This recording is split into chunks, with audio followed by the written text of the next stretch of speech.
오늘 8월 3일 화요일 새벽 기도회를 사도신경으로 신앙 고백하심으로 시작하도록 하겠습니다. 전능하사 천지를 만드신 하나님 아버지를 내가 믿사오며 그 외아들 우리 주 예수 그리스도를 믿사오니 이는 성령으로 잉태하사 동정녀 마리아에게 나시고 본디오 빌라도에게 고난을 받으사 십자가에 못 박혀 죽으시고 장사한 지 사흘 만에 죽은 자 가운데서 다시 살아나시며 하늘에 오르사 전능하신 하나님 우편에 앉아 계시다가 저리로서 산 자와 죽은 자를 심판하러 오시리라. 성령을 믿사오며 거룩한 공회와 성도가 서로 교통하는 것과 죄를 사하여 주시는 것과 몸이 다시 사는 것과 영원히 사는 것을 믿사옵나이다. 아멘. 우리 찬송가 213장 나의 생명 드리니, 이전 통일 찬송가는 348장 찬송입니다.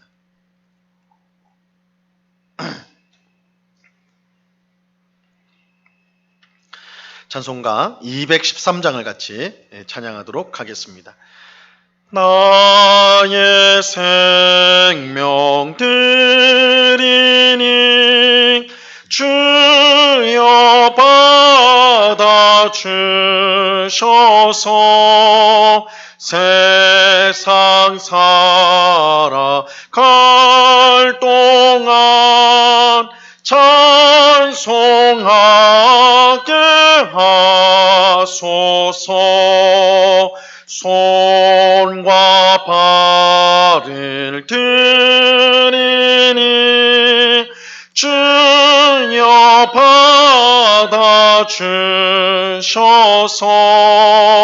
주의 일을 위하여 민첩하게 하소서. 나의 음성 드리니 주여 받아주셔서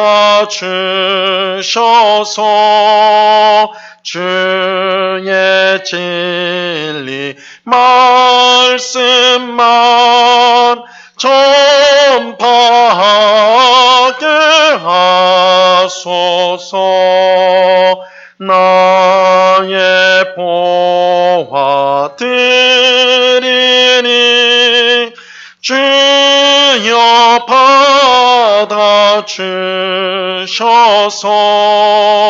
하늘나라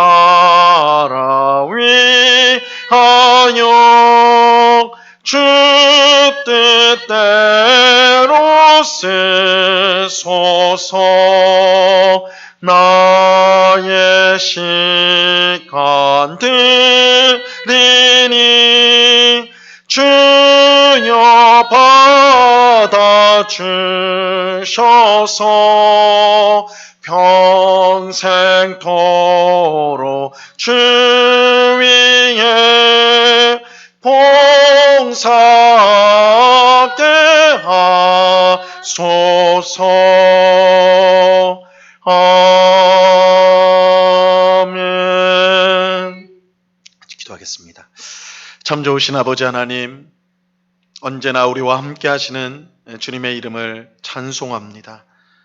주님, 우리를 불쌍히 여기시고 긍휼을 베풀어 주셔서 오늘도 나의 힘, 나의 지혜, 나의 경험을 의지하지 않고 우리의 창조주와 구원자와 또한 다시 오셔서 심판하실 심판자가 되시는 주님만 의지하며 오늘을 살아가는 저희가 되게 하여 주시옵소서. 내가 산을 향하여 눈을 들리라. 나의 도움이 어디서 올꼬? 나의 도움이 천지를 지으신 여호와께로다. 하나님만이 우리의 인생을 살리시고 하나님만이 우리의 모든 환난에서 우리를 건져내 주시며 하나님만이 우리에게 풍성한 삶을 주실 줄로 믿고 오늘도 하나님만을 의지하는 저희 모두가 될 수 있도록 하나님 이끌어 주시옵소서. 주님, 우리의 모든 염려와 근심들을 주님 앞에 맡겨드립니다. 염려하고 근심한다 할지라도 어떤 것도 할 수 없는 무기력한 저희들입니다. 염려와 근심할 시간에 주님 앞에 기도하게 하옵시고 말씀을 보게 하옵시며 또한 주님을 생각하는 저희들 될 수 있도록 무슨 일이든 믿음으로 반응할 수 있는 주의 백성들이 다 될 수 있도록 도와 주시옵소서. 이 시간 주의 말씀을 듣고자 합니다. 성령 하나님께서 역사하여 주셔서 하나님 주의 말씀을 들을 때 우리의 마음이 뜨거워지고 또한 우리가 행해야 될 바를 알게 되어지며 우리에게 소망이 충만케 되어지는 복된 역사가 있게 하여 주시옵소서. 감사와 찬송을 주께 드리오며 예수 그리스도 이름으로 기도드리옵나이다. 아멘. 예, 우리 하나님 말씀을 다 같이 봅니다. 누가복음 24장 36절로 43절까지 말씀을 우리가 다 같이 보도록 하겠습니다. 누가복음 24장 36절로 43절까지의 말씀입니다.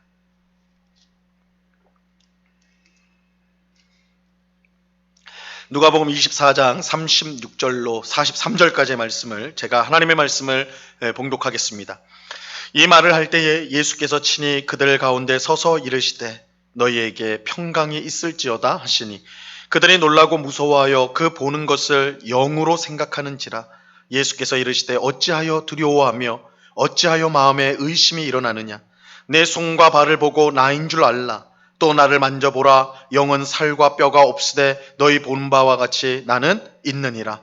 이 말씀을 하시고 손과 발을 보이시나 그들이 너무 기쁨으로 아직도 믿지 못하고 놀랍게 여길 때에 이르시되 여기 무슨 먹을 것이 있느냐 하시니 이에 구운 생선 한 도막을 드리니 받으사 그 앞에서 잡수시더라. 부활하신 예수님께서 엠마오로 가는 두 제자에게 나타나셨어요. 하지만 두 제자는 예수님을 알아보지 못했습니다. 예수님이 다가오시고 그들과 이야기를 나누셨는데도 그들은 예수님을 알아보지 못했어요. 이것은 부활이 사람의 지혜나 경험으로는 알 수 없는 일이기 때문입니다. 하나님께서 알게 해주시고 믿게 해주셔야 돼요. 예수님은 자신을 알아보지 못하는 두 제자에게 하나님의 말씀인 성경을 가르쳐 주셨습니다. 이때 성령께서 제자들에게 역사하여 주셔서 그들의 마음이 뜨거워졌습니다. 또 예수님은 제자들과 함께 식사를 하셨는데 유월절 식사 때와 똑같이 감사 기도를 드리시고 떡을 떼어 나눠 주셨어요. 이것은 예수님이 12 제자들과 유월절 식사를 할 때 하는 것과 동일한 것이고 또 예수님이 제자들에게 명령하신 성찬과 같은 것이었습니다. 그런데 놀랍게도 떡을 떼어 나눠 주실 때에 제자들이 부활하신 예수님을 알아보게 되었습니다. 이처럼 예수님이 성경 말씀과 성찬을 통해 자신을 알게 하신 것은 이 두 가지가 하나님께서 우리에게 은혜를 베푸는 수단임을 보여주는 것입니다. 하나님의 말씀인 성경과 또한 성찬이 하나님이 우리에게 주시는 은혜를 베풀어 주시는 수단이다. 우리가 어떻게 부활하신 예수님을 보고 알고 믿을 수가 있을까요? 하나님의 말씀인 성경과 성찬을 통해서입니다. 부활하신 예수님이 우리와 함께 하신다는 사실을 우리는 어떻게 확신할 수 있을까요? 이 말씀과 성찬을 통해서요. 우리가 하나님의 말씀을 통해 하나님이 우리와 함께 하심을 알게 됩니다. 성찬을 통해 우리 가운데 임재하신 예수님을 우리가 보고 느끼고 알게 되는 거예요. 우리는 말씀과 성찬을 통해 부활하신 예수님이 우리와 항상 함께 하시고 또한 그 능력과 은혜를 베푸신다는 것을 경험하게 되는 것입니다. 이처럼 부활하신 예수님을 보게 된 두 제자는 곧장 예루살렘으로 돌아가게 되죠. 지금 예루살렘에서 여리고로 가는 길인데 부활하신 예수님 만나고는 엠마로 가지 않고 바로 다시 돌아갑니다. 원래 있던 예루살렘에 돌아가서 11제자가 모여있는 그곳으로 달려갔어요.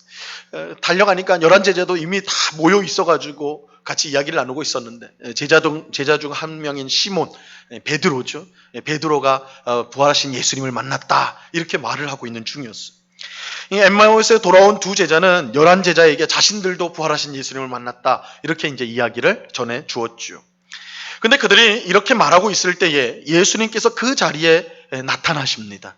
11제자와 엠마오로 가다가 돌아온 두 제자들 또 여러 또 있었을 수 있겠죠. 그 모인 자리에 예수님이 갑자기 나타나셨어요. 오늘 보면 36절을 보세요. 이 말을 할 때에 예수께서 친히 그들 가운데 서서 이르시되 너희에게 평강이 있을지어다 하시니, 두 제자에게 나타나셨던 예수님께서 이제 11 제자가 다 함께 모여 있는 자리에 나타나셨습니다. 예수님은 그들 가운데 서서 너희에게 평강이 있을지어다, 평강이 있을지어다 이렇게 인사하셨어요. 이처럼 부활하신 예수님이 갑자기 나타나시니까 제자들은 그야말로 크게 놀라며 두려워하였어요. 37절을 보세요. 그들이 놀라고 무서워하여 그 보는 것을 영으로 생각하는지라. 그들이 놀라고 무서워한 까닭은 부활을 처음 겪었기 때문에 그래요. 부활을 처음 겪었어요. 그들은 분명 예수님이 십자가에서 죽었다는 것을 알고 있었습니다. 그리고 죽음은 그야말로 끝이죠. 죽은 사람이 살아난다는 것은 도무지 상상할 수 없는 일입니다. 그런데 죽었던 예수님이 살아서 눈앞에 있으니 놀라고 무서워하지 않을 수가 없었던 것입니다. 제자들은 예수님이 살아있는 것을 눈앞에 보면서도 부활을 믿을 수가 없었어요. 너무 놀라우니까, 이거는 도무지 상상할 수 없는 일이 지금 눈앞에 펼쳐지니까 믿을 수가 없었어요.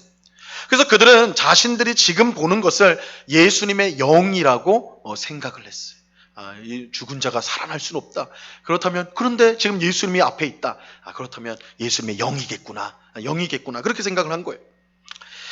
당시 사람들 가운데도 부활을 믿는 사람들이 있었습니다. 부활을 다 믿지 않고 이런 것이 아니라 부활을 믿는 사람들도 있었어요. 근데 그들이 이제 부활을 믿는다고 할 때에 그것은 몸의 부활이 아닌 영혼의 부활, 영의 부활이었습니다. 이 몸은 영보다 가치가 없다고 생각을 했기 때문에, 가치가 없다고 생각했기 때문에 굳이 몸의 부활이 필요하다고 생각하지 않았어요. 이런 이유로 제자들이 부활하신 예수님을 그저 영이라고 생각했는지는 알 수 없지만, 아무튼 제자들은 예수님을 몸이 없는 영으로 그렇게 생각하였습니다. 하지만 예수님의 부활은 그저 영의 부활이 아니었어요. 몸과 영이 모두 부활하는 온전한 부활이었습니다.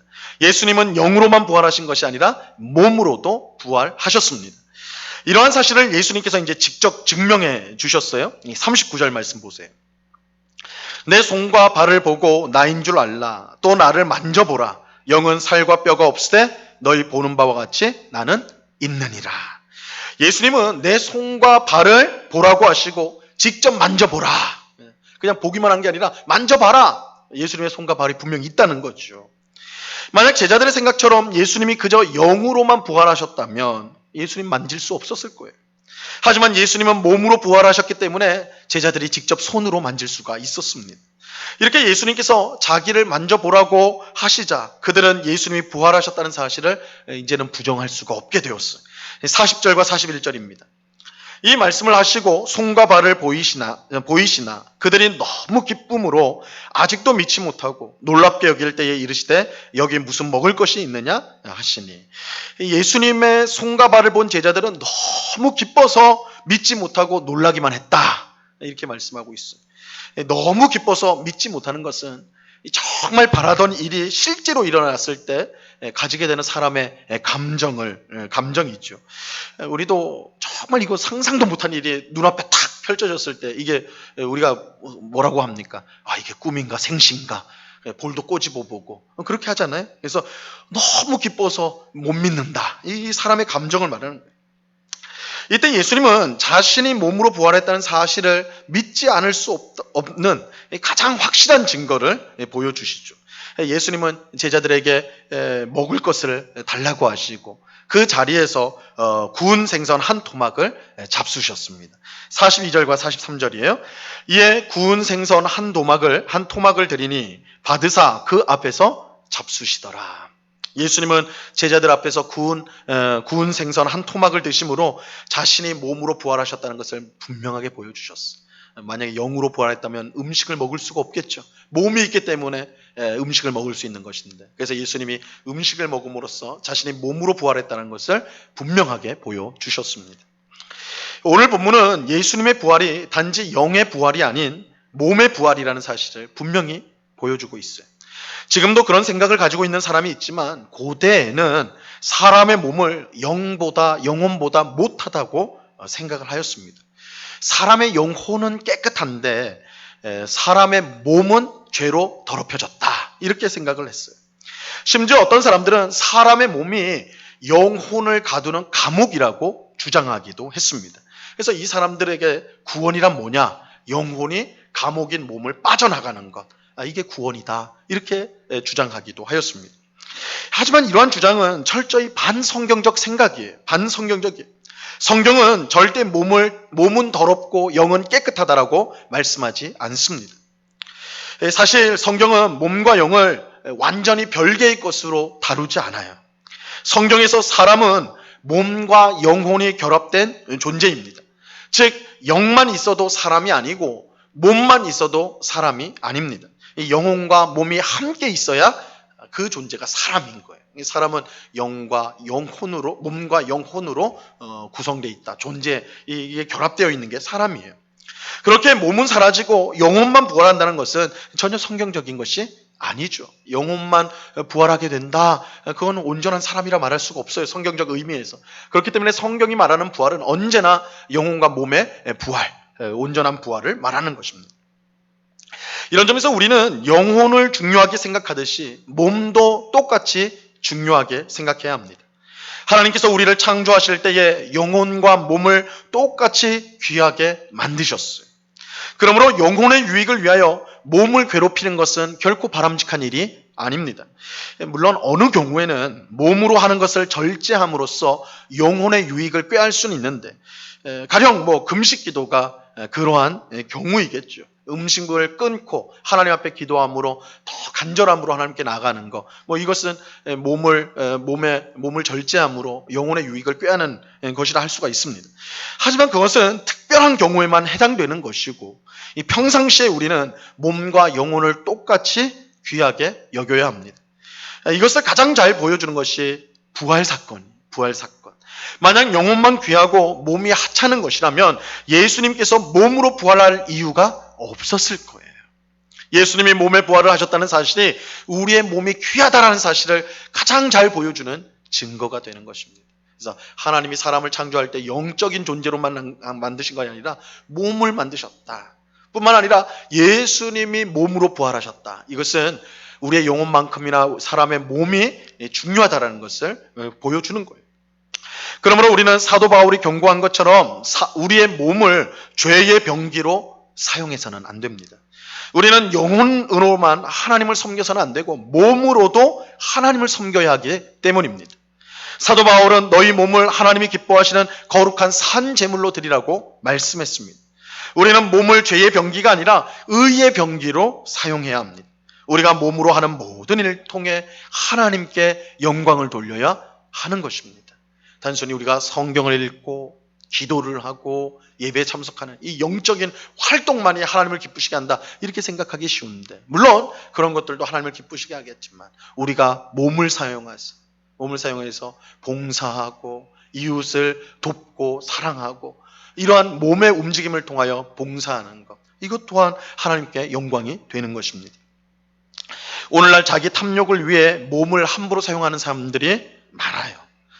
지나친 술과 담배로 몸을 해치는 것은 물론이고 쉼 없이 일함으로써 몸을 혹사하는 것도 몸을 함부로 하는 것입니다.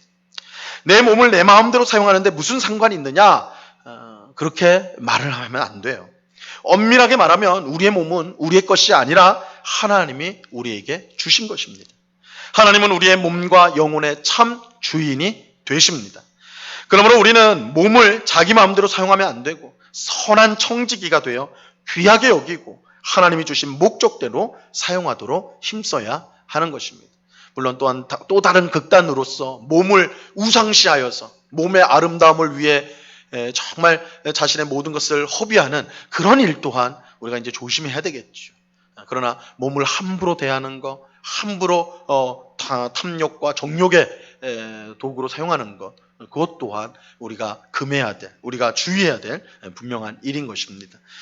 우리는 우리의 몸을 통해서 하나님을 섬기도록, 하나님의 뜻을 이루도록 힘써야 합니다. 이것이 몸의 부활을 믿는 성도가 몸에 대해 가져야 될 마땅한 태도가 되는 것입니다. 그래서 우리가 예수님의 부활을 믿는다고 할 때 그것은 단순히 예수님 부활하셨다, 죽음에서 일어나셨다, 그 사실만을 믿는다, 그 의미가 아니라 그걸 더 넓히면 예수님의 부활이 몸의 부활이다. 이것은 우리가 가진 이 몸이 얼마나 귀한 것인가. 여러분, 우리도 죽게 되면 우리의 영혼이 하나님께 이제 바로 올라가겠지만 몸은 이 땅에서 썩지요. 그렇다고 해서 영원토록 영혼으로 있는 게 아니에요. 예수님이 다시 오시는 마지막 날에 우리는 부활할 텐데 몸의 부활을 하게 되는 거예요. 우리의 영혼이 새로운 육체를 입게 되어서 천국에서 몸과 영혼으로 우리 하나님을 섬기는 그런 복된 삶을 천국에서 살아가게 될 것입니다. 몸은 귀한 것입니다. 오늘 기도하는 우리가 예수님의 부활이 몸의 부활이었음을 분명히 믿고 알고 하나님이 주신 몸을 귀하게 여겨 선한 청지기로서 하나님의 영광을 위해 바르게 사용하는 우리 모두가 될 수 있기를 바랍니다. 몸이 쾌락의 도구가 되어버린 이 시대에 하나님의 의의 병기로 우리의 몸이 사용되어지기를 간절히 바랍니다. 그런 은혜가 오늘 기도하는 우리 모두에게 충만히 임하기를 우리 주님의 이름으로 간절히 축원합니다. 기도하겠습니다. 하나님 아버지 감사합니다. 예수님께서 제자들에게 나타나셔서 손과 발을 보이시고 만져보라 하심으로 또한 그들 가운데서 음식을 드심으로 자신이 몸으로 부활하셨다는 사실을 분명히 증명해 보이셨습니다. 예수님의 부활이 영의 부활뿐만 아니라 몸의 부활이었다라는 사실은 지금 우리가 가지고 있는 이 몸이 얼마나 귀한 것인가를 분명히 알려줍니다. 영혼만 귀하고 몸은 천하다라고 생각하는 생각을 버리게 하시고 우리에게 주신 몸을 귀하게 여겨서 이 몸을 통해서 하나님께 영광을 돌리는 저희가 되게 하여 주시옵소서. 아버지 하나님, 지금 우리가 살고 있는 이 세상은 사람의 육체가 쾌락과 정욕의 도구가 되었습니다. 몸을 귀하게 여기고 아름답게 여긴다고 하는 것이 자기 몸을 우상시하는 그런 시대가 또한 되었습니다. 다른 한 극단에서는 몸을 함부로 대함으로 술과 담배로 또한 여러 가지 해로운 것들로 몸을 해치고 그것을 내 몸이니까 괜찮다라고 주장하며 그렇게 함부로 하는 시대에 우리가 살아가고 있는데 부활을 믿고 하나님의 창조를 믿는 우리 성도는 우리에게 주신 몸이 얼마나 귀한 것인 줄 알고 이 몸을 통해 언제나 하나님께 영광을 돌리는 의의 병기로서 우리의 몸을 하나님께 드리는 저희의 삶이 될 수 있도록 주님 도와 주시옵소서. 아버지 하나님, 연일 더위가 계속됩니다. 또한 코로나로 인하여서 우리의 답답한 생활이 지속됩니다. 우리를 불쌍히 여겨주시고 이런 어려움 속에서 우리의 참 소망이 하나님이심을 우리가 믿으며 하나님을 더욱더 힘있게 의지하고 바라볼 수 있는 또한 하나님의 은혜를 더욱더 사모할 수 있는 저희들 되게 하여 주시옵소서. 우리 성도들 간에 성령 안에서의 교통이 있기를 원합니다. 성도들을 위해 늘 기도하게 하옵시고 또한 전화나 여러 연락을 통해서 서로의 안부를 묻고 또한 격려하고 위로하는 이런 성도의 교통이 성령 안에서 왕성하게 일어날 수 있도록 은혜를 베풀어 주시옵소서. 그래서 이 어려운 시간들을 통해 우리의 믿음이 연단되어지고 서로를 향한 사랑이 깊어져가는 복된 역사가 있게 하여 주시옵소서. 언제나 우리와 함께 하시는 주님께 감사와 찬양을 올려드려오며 예수 그리스도 이름으로 기도드리옵나이다. 아멘. 하늘에 계신 우리 아버지여, 이름이 거룩히 여김을 받으시오며 나라에 임하옵시며 뜻이 하늘에서 이룬 것 같이 땅에서도 이루어지이다. 오늘날 우리에게 일용할 양식을 주옵시고 우리가 우리에게 죄 지은 자를 사하여 준 것 같이 우리 죄를 사하여 주옵시고 우리를 시험에 들게 하지 마옵시고 다만 악에서 구하옵소서. 대개 나라와 권세와 영광이 아버지께 영원히 있사옵나이다. 아멘.